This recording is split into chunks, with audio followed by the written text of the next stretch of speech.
नमस्कार दोस्तों, स्वागत है आपका हमारे चैनल टेल्स बाय यशु पर। यहाँ पर आपको मिलेंगी रोचक और सस्पेंसफुल कहानियाँ। अगर आपको यहाँ पर हमारी कहानियाँ पसंद आती हैं तो कृपया करके आप हमारी वीडियोस को लाइक करें, इसको अपने दोस्तों को साथ शेयर करें और साथ के साथ अपना कमेंट करना ना भूलें। अगर आप इस चैनल पर नए हैं तो कृपया करके इसे सब्सक्राइब भी करें। आपका ज़्यादा समय न लेते हुए चलो आज की कहानी को शुरू करते हैं।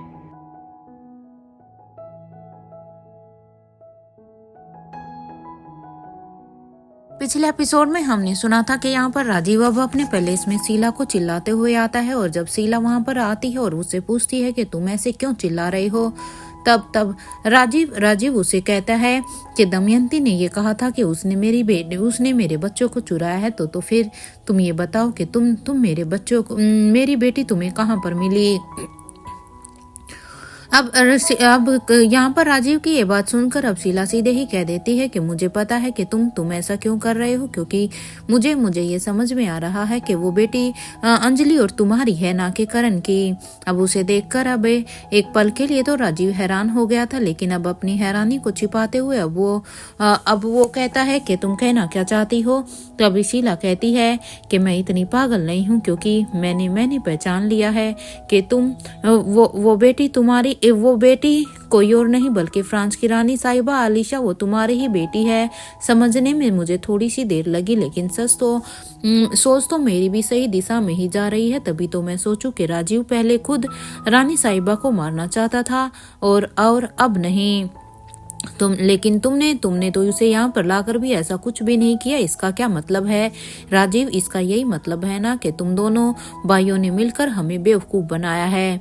तुम्हें पता भी नहीं है कि आकाश और आलिशा दोनों ही तुम्हारे बच्चे हैं, लेकिन इतने सालों तक तुम नाटक करते रहे ताकि तुम्हारे बच्चों को कुछ ना हो सके, सब कुछ ठीक ठाक रहे। लेकिन तुम्हारे भाई करण ने तो अंजलि की शादी मेरे भाई से ही करवा दी।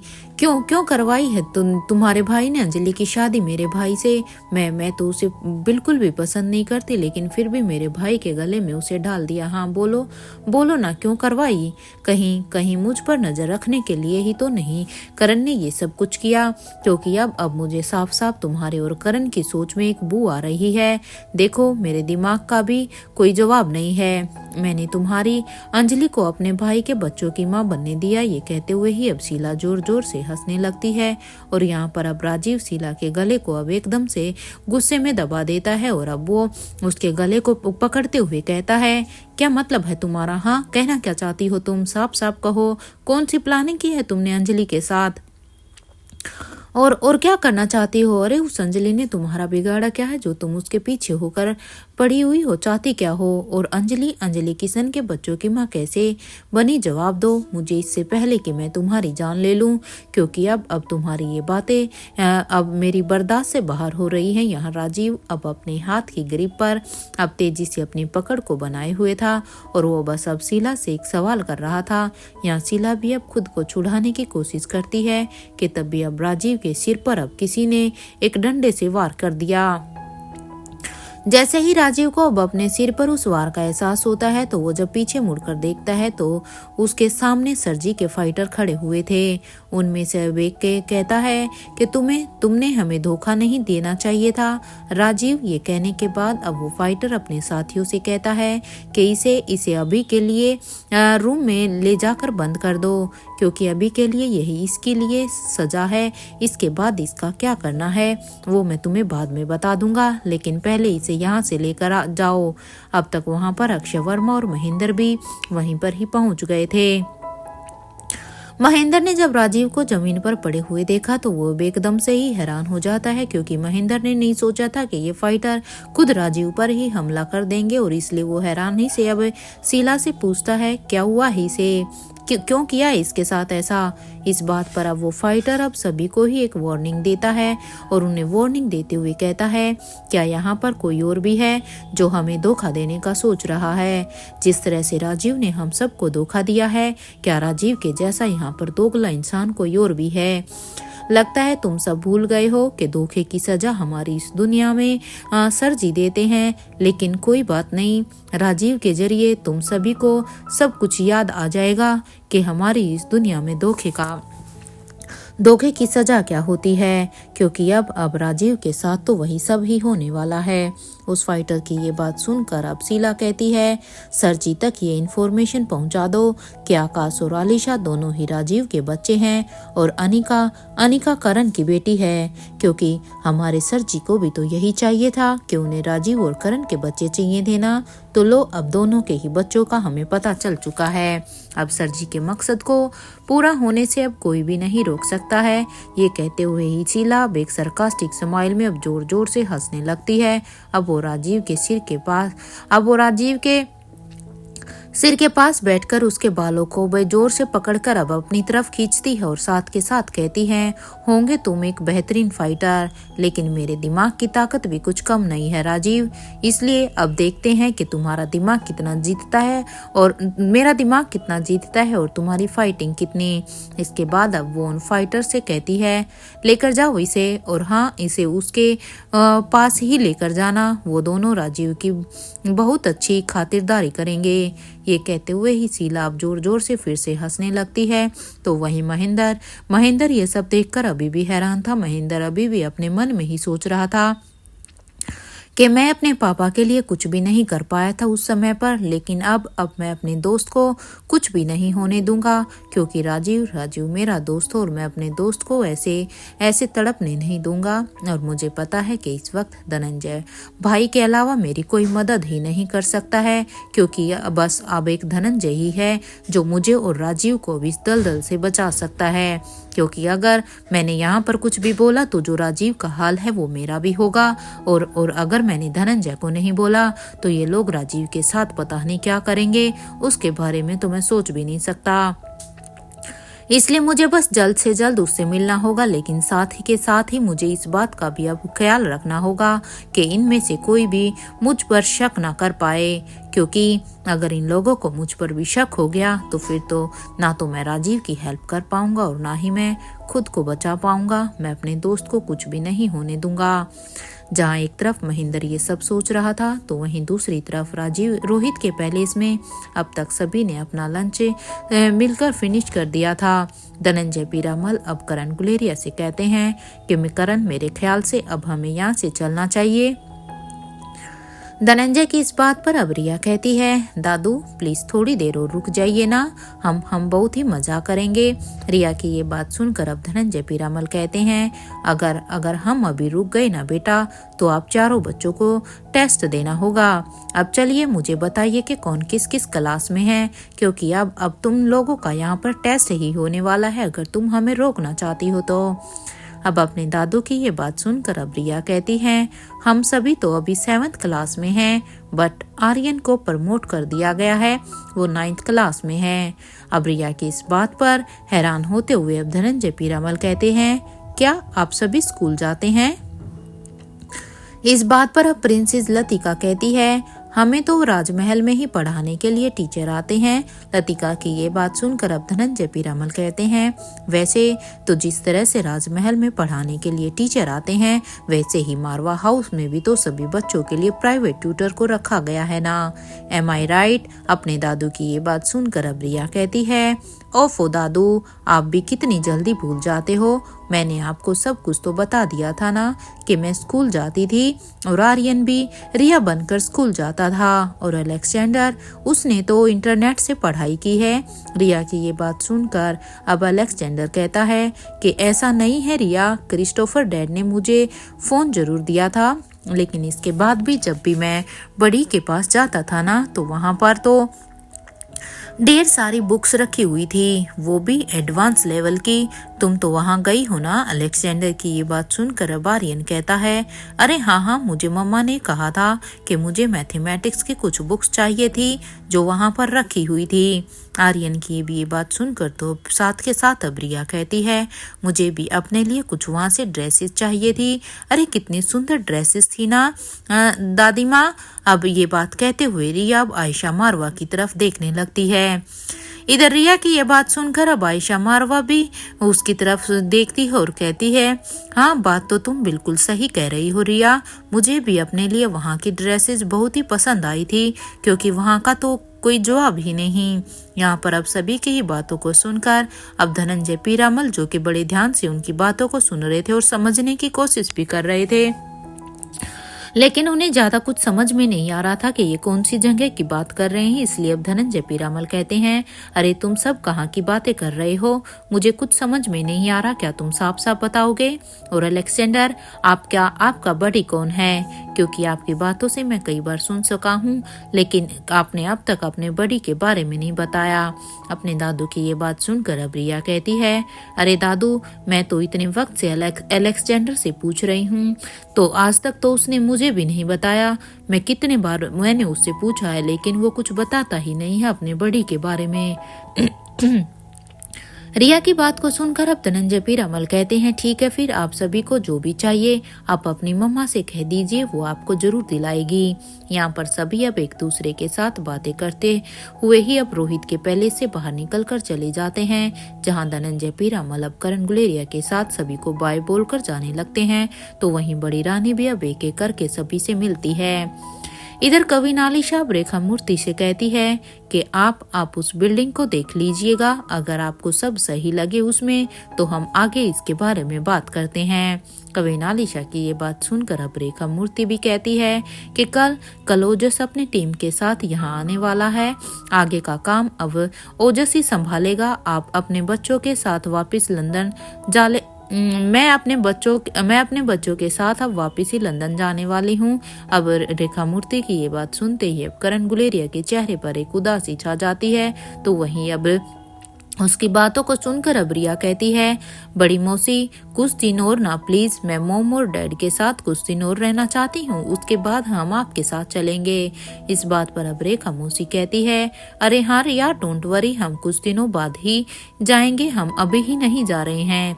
यहाँ पर सभी अब एक दूसरे से मिलकर सभी को ही बाय बोलकर अब वहाँ से अपनी गाड़ी में बैठकर चले जाते हैं।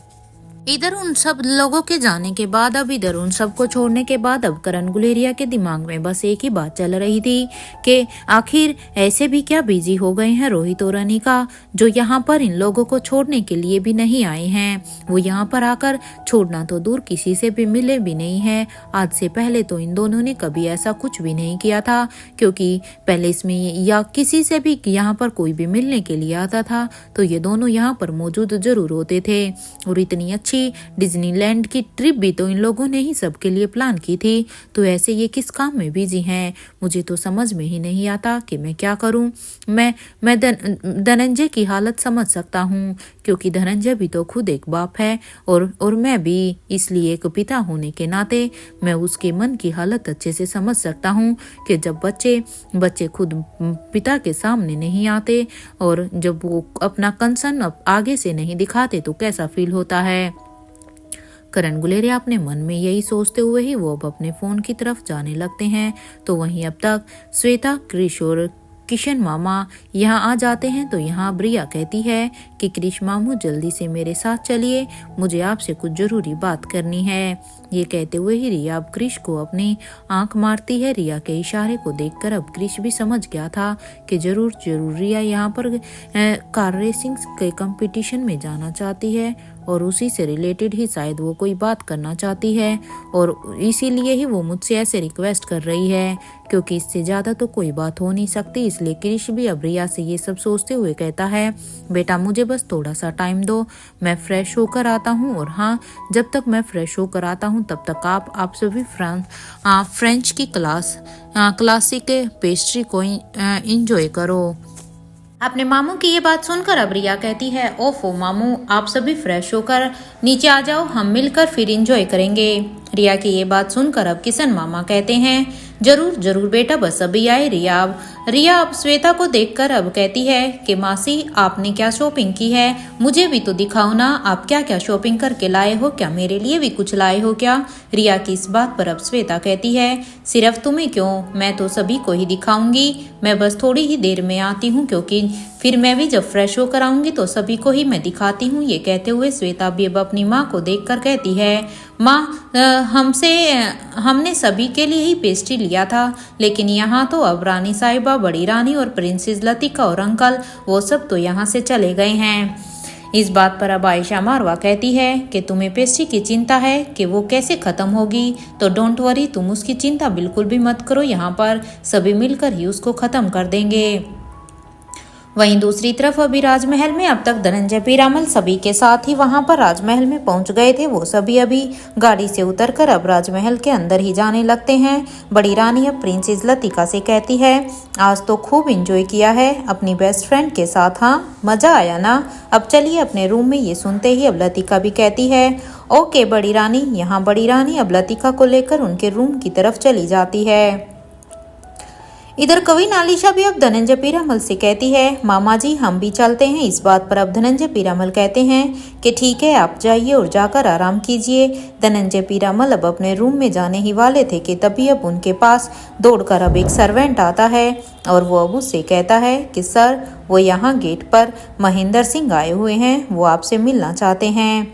महेंद्र का नाम सुनकर तो अब धनंजय पीरामल ने अब अपने दोनों ही हाथों की मुट्ठियों को भींच लिया था, क्योंकि उसकी हर एक बात को यहाँ पर धनंजय अच्छी तरह से जानते थे। इसलिए अब वो उस सर्वेंट से कहते हैं तुम यहीं रुको, उसे तो मैं खुद बात करना चाहूँगा। ये कहते हुए ही धनंजय पीरामल अब राजमहल से बाहर निकलकर अब कैलाश अधिकारी से कहते हैं आने दो उसे। धनंजय पीरामल की ये बात सुनकर अब कैलाश अधिकारी कहते हैं सर आप नहीं जानते हैं कि इन्होंने रानी साहिबा को धोखा दिया है, उनके ऊपर अटैक करने की कोशिश की थी। ये राजमहल के दुश्मन हैं दुश्मन, इसलिए इनसे मिलने की तो कोई ज़रूरत ही नहीं है। इस बात पर अब धनंजय पीरामल कहते हैं तुम उसकी चिंता मत करो, इस बात का ध्यान मैं रखूंगा। अगर इस बार महेंद्र ने ऐसा वैसा कुछ भी करने की कोशिश की ना तो आज उसकी मौत मेरे हाथों से निश्चित है। धनंजय की ये बात सुनकर अब कैलाश अधिकारी कहते हैं ठीक है फिर सर मैं भी आपके साथ चलूंगा, क्योंकि मैं आपको वहां पर अकेले नहीं जाने दूंगा। यहाँ कैलाश अधिकारी अभी धनंजय पीरामल के साथ बाहर एंट्रेंस की तरफ जाने लगते हैं तो वहीं पर सिक्योरिटी गार्ड ने महेंद्र को रोक कर रखा हुआ था, कोई भी उसे अंदर नहीं जाने दे रहे थे। धनंजय पीरामल जब महेंद्र के सामने आए तो उन्होंने देखा कि सिक्योरिटी गार्ड के गन पॉइंट पर अभी महेंद्र खड़ा हुआ था, क्योंकि उन्होंने महेंद्र को बिना देखे ही बिना बात किए ही जब तक वो उससे कुछ भी बात करता उससे पहले ही तो वहां पर सारे ही सिक्योरिटी गार्ड्स ने महेंद्र को वहां पर घेर लिया था। वहां जब महेंद्र की नज़र जब धनंजय पीरामल पर गई तो वो अब यही सोचने लगे कि आज भी वही रोब है धनंजय पीरामल का जैसे कि सालों पहले था। वो दोनों आमने सामने आए थे तब महेंद्र ने अब धनंजय से कहा भाई एक बार मेरी बात तो सुन लो, देखो मैं यहाँ पर किसी को भी नुकसान नहीं पहुँचाने के लिए आया हूँ, मैं यहाँ पर किसी को नुकसान नहीं पहुँचाना चाहता, मैं तो बस अपने दोस्त राजीव की ज़िंदगी को बचाने के लिए अपने भाई से रिक्वेस्ट करता हूँ, क्योंकि मैं यहाँ पर अपने किसी भी मकसद से नहीं आया, बल्कि मैं तो अपने दोस्त अपने भाई जैसे दोस्त को बचाने के लिए गुहार लगाने आया हूँ। देखो भाई तुम्हें तो याद ही है ना कि हमारे पापा की मौत कैसे हुई थी। महेंद्र की गिड़गिड़ाती हुई बातें सुनकर अब धनंजय पीरामल अपने सिक्योरिटी गार्ड से कहते हैं कि अपनी बंदूक को नीचे रख दो। ये सुनते ही अब सारे ही सिक्योरिटी गार्ड अपनी बंदूक को नीचे कर लेते हैं। या धनंजय पीरामल अब महेंद्र से कहते हैं अंदर आओ। ये सुनते ही अब महेंद्र भी अब धनंजय पीरामल के पीछे पीछे जाने लगते हैं। कुछ ही देर के वॉकिंग डिस्टेंस के बाद अब धनंजय महेंद्र को गार्डन एरिया में लेकर जाते हैं, क्योंकि वो वहीं पर ही अब उनसे अकेले में बात करना चाहते थे। और अब वो उससे कहते हैं क्या कहना चाहते हो तुम बताओ। अब धनंजय की इस बात पर अब महेंद्र अपने भाई के आगे हाथ जोड़कर खड़ा हो जाता है।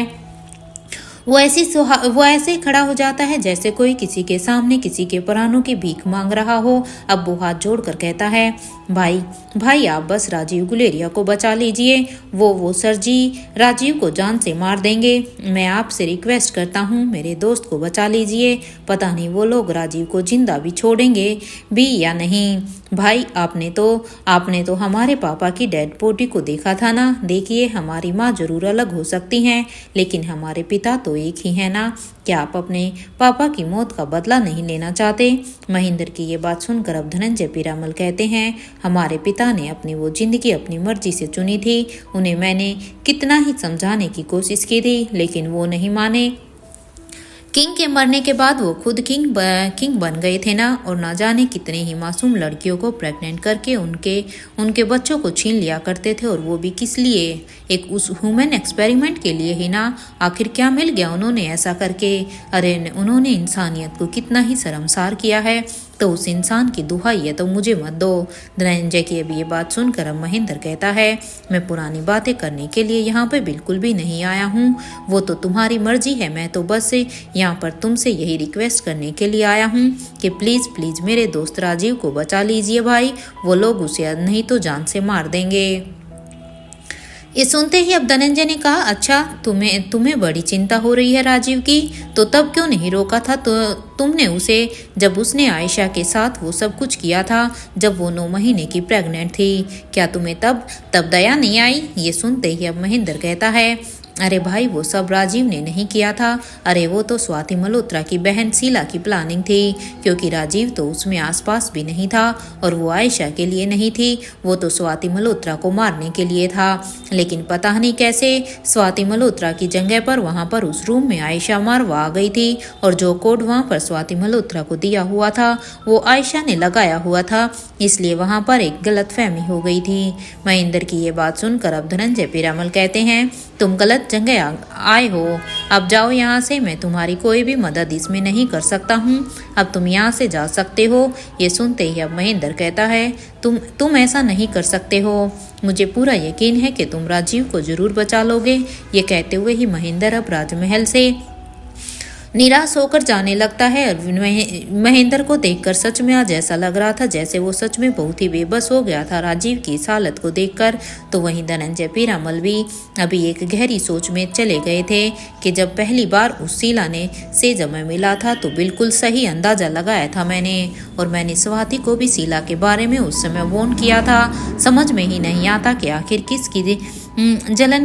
किसी की जलन कैसे इतनी बढ़ सकती है। अरे वो इंसान कोई इंसान इस हद तक कैसे गिर सकता है, और वो भी अपने ही खून के रिश्तों के लिए। यहाँ धनंजय पीरामल अब अपने आसपास के पेड़ों को देखकर अब वहाँ पर एक पंछी को ढूंढने लगता है कि तभी अब उसकी नज़र एक पेड़ की ढाल पर बैठे हुए एक पंछी पर जाती है। तो वो उसे ही अब बड़े ही ध्यान से देख रहा था।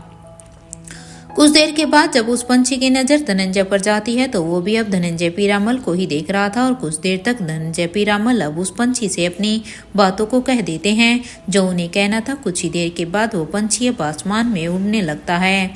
यहाँ धनंजय पीरामल अभी राजमहल के अंदर जाने लगते हैं तो वहीं वो देखते हैं कि आलिशा अपने फ़ोन पर कुछ देखकर बहुत ही परेशान हो रही थी। आलिशा के चेहरे पर के एक्सप्रेशन को देखकर अब धनंजय पीरामल समझ जाते हैं कि जरूर सच में कोई बहुत ही बड़ी बात है जिससे कि आलिशा के चेहरे की मुस्कुराहट कहीं गायब है, क्योंकि आलिशा का चेहरा देखकर ही ऐसा लग रहा था जैसे वो किसी शौक में हो। धनंजय आलिशा के अब पास जाता है और अब वो उसके पास जाकर उसके सिर पर प्यार से अब अपना हाथ रखता है और अब वो कहता है, क्या हुआ बेटा, कोई परेशानी है क्या? अगर आपको कोई परेशानी है तो अपने मामा को बताओ। देखो आपके मामा कैसे पल भर में ही उसे छू मंतर कर देंगे। धनंजय पीरामल की ये बात सुनकर अब आलिशा उसकी तरफ देखकर कहती है, मामू he is my father and he is in danger. ये कहते हुए ही आलिशा की आंखों में अब आंसू आ जाते हैं।